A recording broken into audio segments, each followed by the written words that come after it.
ಸ್ನೇಹಿತರೆ, ಮೀಡಿಯಾ ಮಾಸ್ಟರ್ಸ್ಗೆ ಸ್ವಾಗತ, ಸುಸ್ವಾಗತ. ಗೆಳೆಯರೆ, ಅದು ಪಾಕಿಸ್ತಾನದ ಕರಾಚಿ ನಗರ. 2003 ರಂಜಾನ್ ಖುಷಿಯಲ್ಲಿ ಆ ನಗರ ಇತ್ತು. ಜನ ಹೊಸ ಬಟ್ಟೆ ತೊಟ್ಕೊಂಡು ನಮಾಜ್ ಮಾಡಿ ಮನೆಗಳಲ್ಲಿ ಬಿರಿಯಾನಿ ಮಾಡ್ಕೊಂಡು ತಿನ್ನೋ ಸಿದ್ಧತೆಯಲ್ಲಿದ್ರು. ಅದಕ್ಕೂ ಮೊದಲು ಪ್ರಾರ್ಥನೆಗೆ ಜನ ಸೇರಬೇಕು. ಕರಾಚಿಯ ಈದ್ಗಾ ಮೈದಾನದಲ್ಲಿ ಸುಮಾರು 2 ಲಕ್ಷ ಜನ ಸೇರೋ ಅವಕಾಶ ಇತ್ತು. ಅಲ್ಲಿಗೆ ಜನ ಬರ್ತಾ ಇದ್ರು. ಈದ್ ಮುಬಾರಕ್ ಹೇಳ್ಕೊಳ್ತಾ ಒಬ್ಬರನ್ನೊಬ್ಬರು ತಬ್ಕೋತಾ ಇದ್ರು. ಸುಮಾರು 12 ನಿಮಿಷ ನಮಾಜ್ ಮಾಡಿದ್ರು. ಅದು ಮುಗಿದ ಮೇಲೆ ಎಲ್ರಿಗೂ ಕೂಡ ಮನೆಗೆ ಹೋಗೋ ಧಾವಂತ. ಈದ್ಗಾದ ಚಿಕ್ಕ ಗೇಟ್ಗಳಲ್ಲಿ ಆತುರವಾಗಿ ನಾ ಮುಂದು ಅಂತ ಜನ ಹೊರಗೆ ಹೋಗೋದಿಕ್ಕೆ ಶುರು ಮಾಡಿದ್ರು. ಕೆಲವೇ ನಿಮಿಷಗಳಲ್ಲಿ ಲಕ್ಷಾಂತರ ಜನ ಸೇರಿದ್ದ ಈದ್ಗಾ ಖಾಲಿ. ಆದರೆ ಅಲ್ಲಿನ ದಕ್ಷಿಣ ದ್ವಾರದ ಗೋಡೆ ಬಳಿ ಒಬ್ಬ ಕುಸಿದು ಬಿದ್ದಿದ್ದ. ಅವನು ಒಳ್ಳೆ ಬಟ್ಟೆ ಹಾಕೊಂಡಿದ್ದ, ನೋಡೋದಕ್ಕೆ ಸಭ್ಯ ಸಂಭಾವಿತನ ಹಾಗೆ ಕಾಣ್ತಾ ಇದ್ದ. ಆದರೆ ಅಲ್ಲಿ ಯಾಕೆ ಅವನು ಕುಸಿದು ಬಿದ್ದ? ಹಾಗೆ ಬಿದ್ದವನನ್ನ ಯಾರು ನೋಡ್ಕೊಳ್ಳೇ ಇಲ್ವಾ? ಯಾರವನು, ಯಾರ ಜೊತೆ ಬಂದಿದ್ದ? ಇದು ಯಾವುದೂ ಗೊತ್ತಾಗದೆ ಈದ್ಗಾದ ವ್ಯವಸ್ಥಾಪಕರು ಗೊಂದಲಕ್ಕೆ ಬಿದ್ರು. ಯಾರಾದ್ರೇನು, ಪಾಪ ರಂಜಾನ್ ದಿನ ಕುಸಿದು ಬಿದ್ದಿದ್ದಾನೆ. ತಕ್ಷಣ ಅವನನ್ನ ಸಮೀಪದ ಆಸ್ಪತ್ರೆಗೆ ದಾಖಲು ಮಾಡಲಾಯಿತು. ವಿಷಯ ಕರಾಚಿಯ ಪೊಲೀಸರಿಗೆ ಗೊತ್ತಾಯಿತು. ಅವರು ಬಂದ್ರು, ವಿಚಾರಿಸಿದ್ರು. ಅವನು ಯಾರು ಅನ್ನೋದು ಗೊತ್ತಾದ ಕೂಡಲೇ ಅವರ ಮುಖದಲ್ಲಿ ಬೆವರು ಮೂಡೋದಕ್ಕೆ ಶುರುವಾಯಿತು. ತಕ್ಷಣ ಅವರು ISI ಕಚೇರಿಗೆ ಕಾಲ್ ಮಾಡಿದ್ರು. ಯಾಕೆಂದ್ರೆ ಅಲ್ಲಿ ಕುಸಿದು ಬಿದ್ದವನು ಯಾರೋ ಸಾಮಾನ್ಯನಲ್ಲ. ಅವನು ಪಾಕಿಸ್ತಾನದ ಅಣು ಕಾರ್ಯಕ್ರಮದ ರೂವಾರಿಗಳ ಪೈಕಿ ಒಬ್ಬನಾಗಿದ್ದ. ಸದಾ ISIನ ಕಣ್ಗಾವಲಲ್ಲೇ ಬದುಕ್ತಾ ಇದ್ದ. ಅಕ್ಕಪಕ್ಕದ ಸಾಕಷ್ಟು ಮುಸ್ಲಿಂ ದೇಶಗಳಲ್ಲಿ ಅವನ ಇನ್ಫ್ಲೂಯೆನ್ಸ್ ಇತ್ತು. ಅವನು ಜಾಗತಿಕ ನ್ಯೂಕ್ಲಿಯರ್ ಸಪ್ಲೈಯರ್ಗಳ ನಡುವೆ ಕೊಂಡಿಯಂತಿದ್ದದ್ದು ಮಾತ್ರ ಅಲ್ಲ, ಪಾಕಿಸ್ತಾನವನ್ನ ಹೊರತುಪಡಿಸಿ ಕೂಡ ಇನ್ನಷ್ಟು ಮುಸ್ಲಿಂ ದೇಶಗಳಿಗೆ ಸೆಂಟ್ರಿಫ್ಯೂಸ್ ತಂತ್ರಜ್ಞಾನವನ್ನ ಅರ್ಥ ಮಾಡಿಸ್ತಾ ಇದ್ದ. ಅಂಥವನು ಈದ್ಗಾದ ಬಾಗಿಲಲ್ಲಿ ಕುಸಿದು ಬಿದ್ದಿದ್ದ. ಆಸ್ಪತ್ರೆಗೆ ಸೇರಿಸೋ ಹೊತ್ತಿಗಾಗಲೇ ಅವನ ಪ್ರಾಣ ಕೂಡ ಹೊರಟು ಹೋಗಿತ್ತು. ವಿಷಯ ಗೊತ್ತಾಗಿ ISI ಶಾಕ್ ಆಯಿತು. ಅವನನ್ನು ಯಾರಾದರೂ ಕೊಂದು ಹಾಕಿದ್ರಾ ಅಥವಾ ಜನರ ನಡುವೆ ಸಿಕ್ಕಿ ಸೈಂಟಿಸ್ಟು ಪಾಪ ಹಂಗೆ ಸತ್ತು ಹೋದ್ನ? ಅವನ ಸಾವಿನ ಹಿಂದಿನ ಕಾರಣ ಏನು ಅನ್ನೋದು ವೈದ್ಯರಿಗೆ ಕೂಡ ನಿಖರವಾಗಿ ಗೊತ್ತಾಗ್ಲಿಲ್ಲ.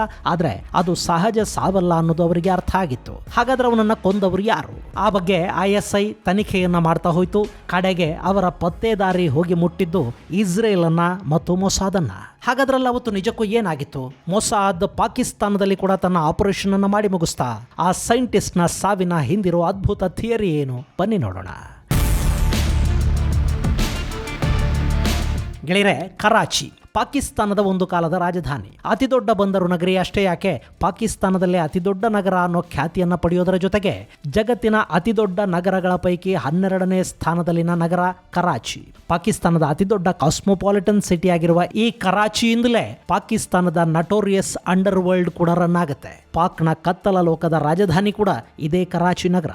ಇಂಥ ಕರಾಚಿಲಿ 2003ರಲ್ಲಿ ಒಂದು ವಿಚಿತ್ರ ಘಟನೆ ನಡೆಯುತ್ತೆ. ಅವತ್ತು ರಂಜಾನ್ ನಮಾಜನ್ನು ಮುಗಿಸ್ಕೊಂಡು ಹೊರಬರೋ ಹೊತ್ತಲ್ಲಿ ಒಬ್ಬ ಹೈ ಪ್ರೊಫೈಲ್ ವ್ಯಕ್ತಿ ಜನಸಂದಣಿಯ ತಳ್ಳಾಟ ನೂಕಾಟಕ್ಕೆ ಕುಸಿದು ಬೀಳ್ತಾನೆ.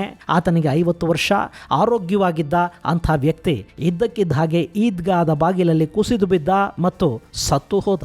ಆತನ ಹೆಸರು ಡಾಕ್ಟರ್ ಕರೀಮ್ ಹುಸೇನ್. ಪಾಕಿಸ್ತಾನದ ಸೀನಿಯರ್ ನ್ಯೂಕ್ಲಿಯರ್ ಸೈಂಟಿಸ್ಟ್ಗಳ ಪೈಕಿ ಒಬ್ಬ. ಅಲ್ಲಿನ ಅಣು ಕಾರ್ಯಕ್ರಮದ ಪಿತಾಮಹ AQ ಖಾನ್ಗೆ ಅತ್ಯಾಪ್ತ ಅನ್ನಿಸ್ಕೊಂಡಿದ್ದವನು. ಹಾಗೆ ಅಣು ಬಾಂಬ್ ಅನ್ನೋದು ಕೇವಲ ಪಾಕಿಸ್ತಾನದ ಬಾಂಬ್ ಅಲ್ಲ, ಅದು ಇಸ್ಲಾಮಿಕ್ ಬಾಂಬ್ ಮತ್ತು ಅಣ್ವಸ್ತ್ರಗಳನ್ನು ಎಲ್ಲ ಇಸ್ಲಾಮಿಕ್ ದೇಶಗಳು ಪಡ್ಕೋಬೇಕು ಅಂತ ನಂಬಿದ್ದ ಕೆಲವು ಮುಸ್ಲಿಂ ಅಣು ಸೈಂಟಿಸ್ಟ್ಗಳ ಪೈಕಿ ಇವನು ಕೂಡ ಒಬ್ಬನಾಗಿದ್ದ. ಗೆಳೆಯರೆ, ಈ ಕರೀಮ್ ಹುಸೇನ್ಗೆ ಜಗತ್ತಿನ ಎಲ್ಲೆಲ್ಲಿಂದ ಅಣು ಕಾರ್ಯಕ್ರಮಕ್ಕೆ ಬೇಕಾದ ಯಾವ ವಸ್ತುಗಳನ್ನು ತರಿಸ್ಕೋಬೇಕು ಅನ್ನೋದು ಗೊತ್ತಿತ್ತು. ಸಪ್ಲೈಯರ್ಸ್ ಜೊತೆ ನಿಕಟ ಸಂಪರ್ಕವನ್ನ ಇವನು ಇಟ್ಕೊಂಡಿದ್ದ. ಹಾಗೆ ಪಾಕಿಸ್ತಾನದ ಅಣು ಪಿತಾಮಹ AQ ಖಾನ್ಗೆ ಇವನ ಮೇಲೆ ವಿಪರೀತ ನಂಬಿಕೆ ಕೂಡ ಇತ್ತು. ಈ ಖಾನ್ ಅಣು ಕಾರ್ಯಕ್ರಮವನ್ನ ಪಾಕಿಸ್ತಾನಕ್ಕೆ ಮಾತ್ರ ಅಲ್ಲದೆ ಸುತ್ತಮುತ್ತಲಿನ ಇನ್ನಿತರ ಇಸ್ಲಾಮಿಕ್ ದೇಶಗಳಿಗೆ ಕೂಡ ಮಾರಾಟ ಮಾಡಿದ್ದ. ಸೊ ಆ ತಂತ್ರಜ್ಞಾನ ಖರೀದಿ ಮಾಡಿದ್ದ ಲಿಬಿಯಾ, ಇರಾನ್ ಮುಂತಾದ ದೇಶಗಳು ಸೆಂಟ್ರಿಫ್ಯೂಸ್ ನಿರ್ಮಾಣ ಮಾಡಿಕೊಡೋದಕ್ಕೆ ಈ ಕರೀಮ್ ಹುಸೇನ್ನ ಬೆನ್ನು ಬಿದ್ದಿದ್ವು ಮತ್ತು ಇವನು ಕೂಡ ಅದಕ್ಕೆ ಒಪ್ಪಿದ್ದ. ಸಿರಿಯಾಗೆ ಕೂಡ ಕರೀಮ್ ಅಣ್ವಸ್ತ್ರ ಸಿದ್ಧ ಮಾಡಿಕೊಡೋದಾಗಿ ಹೇಳಿದ್ದ. ಅದು ಇಸ್ರೇಲ್ಗೆ ಗೊತ್ತಾಗಿತ್ತು. ಹೀಗಾಗಿ ಅಣು ಕಾರ್ಯಕ್ರಮವನ್ನು ಇಸ್ಲಾಮಿಕ್ ದೇಶಗಳಿಗೆ ಹಂಚುತ್ತಾ ಹೋಗ್ತಾ ಇರೋ ಈ ಕರೀಮ್ಗೆ ಇಸ್ರೇಲ್ ಮುಹೂರ್ತವನ್ನು ಫಿಕ್ಸ್ ಮಾಡ್ತು. ಸ್ನೇಹಿತರೆ, 2003ರಲ್ಲಿ ಕರೀಮ್ ಹುಸೇನ್ ಸಾವಿಗೀಡಾದ್ನಲ್ಲ, ಆ ಪ್ಯಾಟ್ರನ್ ಅನ್ನು ನೋಡಿದ ತಕ್ಷಣ ISIಗೆ ಅನುಮಾನ ಬಂದಿದ್ದು ಫಾರಿನ್ ಇಂಟೆಲಿಜೆನ್ಸ್ ಏಜೆನ್ಸಿಗಳ ಮೇಲೇನೆ. ಕರೀಮ್ನ ಮೈ ಮೇಲೆ ಯಾವ ಗಾಯನೂ ಇರಲಿಲ್ಲ, ಅವನಿಗೆ ಇಂಜೆಕ್ಟ್ ಮಾಡಿರಲಿಲ್ಲ, ಅವನ ದೇಹದಲ್ಲಿ ಯಾವ ವಿಷದ ಅಂಶನೂ ಇರಲಿಲ್ಲ, ಅವನ ಹೊಟ್ಟೆಯಲ್ಲಿ ಕೂಡ ಅಂಥದ್ದೇನೂ ಸಿಗಲಿಲ್ಲ, ಅವನಿಗೆ ಗುಂಡು ತಾಗಿರಲಿಲ್ಲ, ಇರಿದಿರಲಿಲ್ಲ, ವಿಷ ಕೊಟ್ಟಿರಲಿಲ್ಲ, ಬೇರೆ ಯಾವ ಗುರುತುಗಳು ಅವನ ದೇಹದ ಮೇಲೆ ಇರಲಿಲ್ಲ. ಉಸಿರುಗಟ್ಟಿ ಸಾವಿಗೀಡಾಗಿದ್ದಾನೆ ಅಂತ ಪ್ರಾಥಮಿಕವಾಗಿ ಅನ್ನಿಸ್ತಾ ಇತ್ತು. ಪೋಸ್ಟ್ ಮಾರ್ಟಮ್ ರಿಪೋರ್ಟ್ ಅವನ ಕತ್ತು ಮುರಿಯಲ್ಪಟ್ಟಿದೆ ಅಂತ ಹೇಳ್ತಾ ಇತ್ತು. ಜನರ ನೂಕುನುಗ್ಗಲಲ್ಲಿ ಅವನು ಸಾವಿಗೀಡಾಗಿದ್ದಾನೆ ಅನ್ನೋ ಥರ ಅಲ್ಲಿ ಸೀನ್ ಕ್ರಿಯೇಟ್ ಮಾಡಲಾಗಿತ್ತು. ಕಾಲ್ ತುಳಿತ ಉಂಟಾದರೆ ಅವನೊಬ್ಬನೇ ಹೇಗೆ ಸಾಯ್ತಾನೆ, ಬೇರೆ ಯಾರಿಗಾದರೂ ಗಾಯಗಳಾಗಬೇಕಲ್ಲ. ಅವತ್ತು ಅಂಥದ್ದೇನೂ ಅಲ್ಲಿ ಆಗಿರಲಿಲ್ಲ. ಅದರಲ್ಲೂ ಅವನ ಕತ್ತು ಮುರಿದು ಹೋಗಿತ್ತು. ಅದು ಹೇಗೆ ಅನ್ನೋದು ಅಲ್ಲಿ ಯಾರಿಗೂ ಗೊತ್ತಾಗಲಿಲ್ಲ. ಅನುಮಾನನೇ ಬೇಡ, ಇದು ಟಾರ್ಗೆಟ್ ಕಿಲ್ಲಿಂಗ್ ಹಾಗಂತ ISI ನಿರ್ಧಾರ ಮಾಡ್ತು.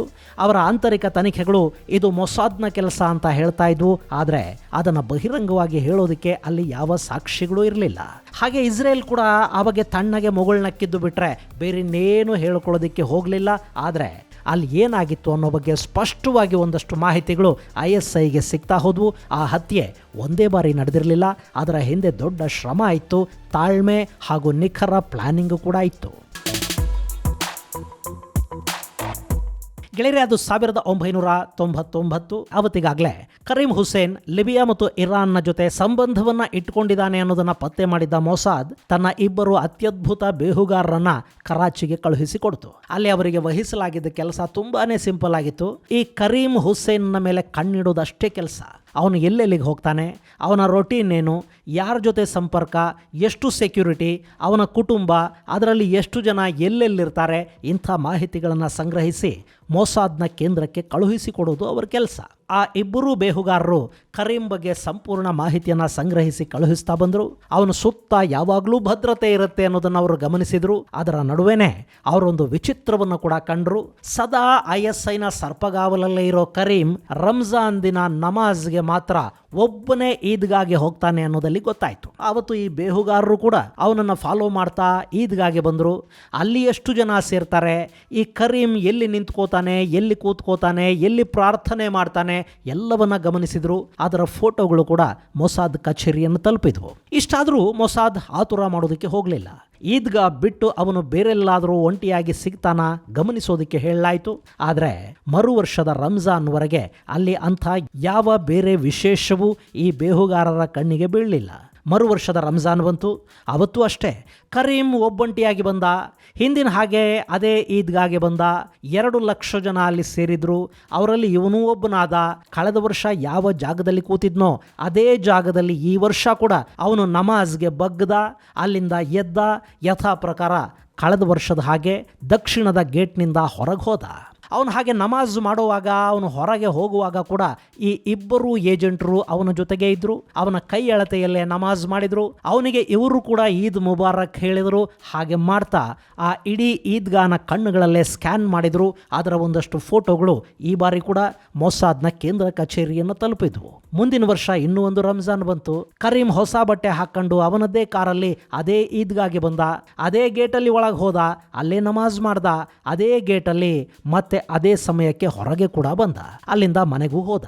ಈ ಬಾರಿ ಕೂಡ ಅದೇ ಮೊಸಾದ್ ಏಜೆಂಟರು ಅವನ ಕೈ ಅಳತೆಯಲ್ಲೇ ಇದ್ರು. ಕಡೆಗೆ ಕರೀಂಗೆ ಕೂಡ ಗೊತ್ತಾಗದ ಹಾಗೆ ಅವನನ್ನ ಕೊಲ್ಲೋ ಒಂದು ರಿಹರ್ಸಲ್ ಕೂಡ ನಡೆದು ಹೋಯ್ತು. ಅಷ್ಟು ಮಾಡಿಕೊಂಡು ಆ 2 ಕರಾಚಿಯಿಂದ ದುಬೈಗೆ ಹೋದ್ರು. ಅಲ್ಲಿ ಮೊಸಾದ್ ಅಧಿಕಾರಿಗಳ ಜೊತೆ ಈ ಏಜೆಂಟರ ಮೀಟಿಂಗ್ ಆಯಿತು. ಅಲ್ಲೊಂದು ಬ್ರೀಫಿಂಗ್ ನಡೀತು. ಮುಂದಿನ ರಂಜಾನ್ಗೆ ಬಲಿ ಹೊಡೆಯೋದಕ್ಕೆ ಆದೇಶ ಕೂಡ ಇವರಿಗೆ ಸಿಕ್ತು. ಅಲ್ಲವನನ್ನ ಹೇಗೆ ಕೊಲ್ಲಬೇಕು ಅನ್ನೋ ಪ್ಲಾನ್ ಕೂಡ ಸಿದ್ಧ ಆಗಿತ್ತು. ಯಾವುದೇ ಕಾರಣಕ್ಕೂ ಬೇಟೆಗಾರ ಯಾರು ಅನ್ನೋದು ಗೊತ್ತಾಗಬಾರ್ದು. ಬೇಟೆಗಾರರು ಅಲ್ಲಿ ಯಾರ ಕಣ್ಣಿಗೂ ಬೀಳಬಾರದು, ಯಾರ ಕೈಗೂ ಸಿಗಲೂಬಾರದು. ಅದಕ್ಕಲ್ಲಿ ಅವರಿಗೆ ಸಿಗ್ತಾ ಇದ್ದದ್ದು ಬರೀ 90 ಸೆಕೆಂಡ್ಗಳ ಸಮಯ ಮಾತ್ರ. ಅಲ್ಲಿ ಎಲ್ಲ ಫಿಕ್ಸ್ ಆಗಿತ್ತು. 2003ರ ರಂಜಾನ್ ಇನ್ನು 7 ತಿಂಗಳಿರುವಾಗಲೇ ಅವರಿಬ್ಬರು ಮತ್ತೆ ಕರಾಚಿಗೆ ಬಂದರು. ಮತ್ತೆ ಯಥಾ ಪ್ರಕಾರ ಅವರ ಕೆಲಸನ ಅವರು ಶುರು ಮಾಡ್ತಾ ಹೋದ್ರು. ಅವತ್ತು ರಂಜಾನ್ ಕೂಡ ಬಂತು. ಒಬ್ಬ ಮೊಸಾದ್ ಏಜೆಂಟ್ ವೈಟ್ ಜುಬ್ಬಾ ಹಾಕೊಂಡು ದಕ್ಷಿಣದ ಬಾಗಿಲಿನಿಂದ ಬಂದು ಕರೀಂ ಹುಸೇನ್ನ ಎಡಭಾಗದಲ್ಲಿ ಕೂತ. ಕರೀಂಗೆ ಇವತ್ತು ತಾನು ಹೂರಿಫೈ ಆಗ್ತೀನಿ ಅನ್ನೋದು ಖಂಡಿತ ಗೊತ್ತಿರಲಿಲ್ಲ. ಅವನು ಯಥಾ ಪ್ರಕಾರ ನಮಾಜ್ ಮುಗಿಸ್ದ. ಜನ ಮನೆ ಕಡೆ ಹೊರಟರು. ಕರೀಂ ಕೂಡ ದಕ್ಷಿಣದ ಬಾಗಿಲಿಗೆ ಯಥಾ ಪ್ರಕಾರ ಬಂದ. ಅವನ ಜೊತೆಗೆ ಈ ಏಜೆಂಟ್ ಕೂಡ ಹೆಜ್ಜೆ ಹಾಕಿದ್ದ. ಅಲ್ಲಿ ಜನದಟ್ಟಣೆ ಇತ್ತು. ಹಿಂದೆ ಜನ ತಳ್ತಾ ಇದ್ರು. ಕರೀಂನ ಪಕ್ಕದಲ್ಲೇ ಮೊಸಾದ್ ಏಜೆಂಟ್ ಕೂಡ ಇದ್ದ. ತಳ್ಳಾಟ ಹೆಚ್ಚಾಯಿತು. ಹಾಗೆ ಕರೀಂ ಗೇಟ್ನ ಪಕ್ಕದಲ್ಲಿದ್ದ ಗೋಡೆ ಕಡೆಗೆ ಸರಿದ. ಅಷ್ಟೇ, ಅಲ್ಲವನು ಗೋಡೆಗೆ ಹೊರಗೆ ಕುಸಿದವನು ಮತ್ತೆ ಮೇಲೆ ಕೇಳಲೇ ಇಲ್ಲ. ಅವನ ಕತ್ತಿನ ಯಾವುದೋ ನರದ ಮೇಲೆ ಒತ್ತಡ ಬಿದ್ದಿತ್ತು. ಅವನ ಉಸಿರು ನಿಂತಿತ್ತು. ಆದರೆ ಅಲ್ಲಿ ಯಾವ ಗುರುತುಗಳು ಇರಲಿಲ್ಲ.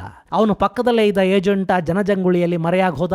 ಅಲ್ಲಿಂದ ಅವರಿಬ್ರು ಆವತ್ತೇ ಕರಾಚಿಯನ್ನು ಖಾಲಿ ಕೂಡ ಮಾಡಿದ್ರು. ಅಲ್ಲಿಗೆ ಲಿಬಿಯಾ ಹಾಗೂ ಇರಾನ್ಗಳಿಗೆ ಅಣ್ವಸ್ತ್ರಗಳನ್ನು ಮಾಡಿಕೊಳ್ಳೋದಕ್ಕೆ ಸಹಾಯ ಮಾಡ್ತೀನಿ ಅಂದಿದ್ದವನ ಉಸಿರೇ ನಿಂತು ಹೋಗಿತ್ತು. ಅಲ್ಲಿ ತಳ್ಳಾಟ ಹೆಚ್ಚಾಗಿ ಸೈಂಟಿಸ್ಟ್ ಕತ್ತು ಮುರಿದು ಸಾವಿಗೀಡಾಗಿದೆ ಅಂತ ಹೇಳಲಾಯಿತು. ತಳ್ಳಾಟ ಹೆಚ್ಚಾದ್ರೆ ಕತ್ತಿ ಯಾಕೆ ಮುರಿಯುತ್ತೆ? ತುಳಿತ ಉಂಟಾಗಬೇಕು ಅಥವಾ ಉಸಿರಾಟದ ಸಮಸ್ಯೆ ಆಗಬೇಕಲ್ವೇ? ಪಾಕಿಸ್ತಾನದಲ್ಲಿ ಯಾರೂ ಆ ಪ್ರಶ್ನೆ ಕೇಳೋದಕ್ಕೆ ಹೋಗಲಿಲ್ಲ. ಆದರೆ ಬರೀ 90 ಸೆಕೆಂಡ್ಗಳಲ್ಲಿ ಕೋಳಿ ಕತ್ತು ಮುರಿಯೋ ಥರ ಮನುಷ್ಯನ ಕತ್ತು ಮುರಿದು 2 ಲಕ್ಷ ಜನ ಇರೋ ಕಡೆ ಯಾರಿಗೂ ಗೊತ್ತು ಕೂಡ ಆಗದ ಹಾಗೆ ತಪ್ಪಿಸ್ಕೊಳ್ಳೋದಿದೆ ನೋಡಿ, ಅದು ತರಬೇತಿ ಪಡೆದ ಏಜೆನ್ಸಿಗಳ ಜನ ಮಾತ್ರ ಮಾಡೋದಕ್ಕೆ ಸಾಧ್ಯ. ಪಾಕಿಸ್ತಾನದ ISIಗೆ ಯಾರಿದನ್ನು ಮಾಡಿದ್ದಾರೆ ಅನ್ನೋದು ಗೊತ್ತಾಯಿತು, ಆದರೆ ಏನು ಮಾಡೋದು? ಇನ್ನು ಕರೀಂನ ಸಾವು ಲಿಬಿಯಾಗೆ, ಸಿರಿಯಾಗೆ, ಇರಾನ್ಗೆ ಕೂಡ ಸುಲಭವಾಗಿ ಒಂದು ನ್ಯೂಕ್ಲಿಯರ್ ನೆಟ್ವರ್ಕ್ ಸಂಪರ್ಕವನ್ನು ತಪ್ಪಿಸ್ತು. ಪಾಕಿಸ್ತಾನದ ಸೈಂಟಿಸ್ಟ್ಗಳಲ್ಲಿ ಒಂದು ಭಯಕ್ಕೆ ಕೂಡ ಇದು ಕಾರಣ ಆಯಿತು ಮತ್ತು ISIನ ಎದೆ ಮೇಲೆ ಒಂದು ಶಾಶ್ವತ ಗಾಯವನ್ನು ಕೂಡ ಇದು ಮಾಡಿತು. ಇದು ಗೆಳೆಯರೆ ಮೊಸಾದ್ ಪಾಕಿಸ್ತಾನದಲ್ಲಿ ಮಾಡಿದ್ದ ಆಪರೇಷನ್ ಕುರಿತಾದ ಒಂದಷ್ಟು ಮಾಹಿತಿ. ಮುಂದಿನ ಸಂಚಿಕೆಯಲ್ಲಿ ಮತ್ತಷ್ಟು ವಿಶೇಷಗಳ ಜೊತೆ ಮತ್ತೆ ಭೇಟಿಯಾಗೋಣ. ಅಲ್ಲಿವರೆಗೆ ಜೈ ಹಿಂದ್, ಜೈ ಕರ್ನಾಟಕ.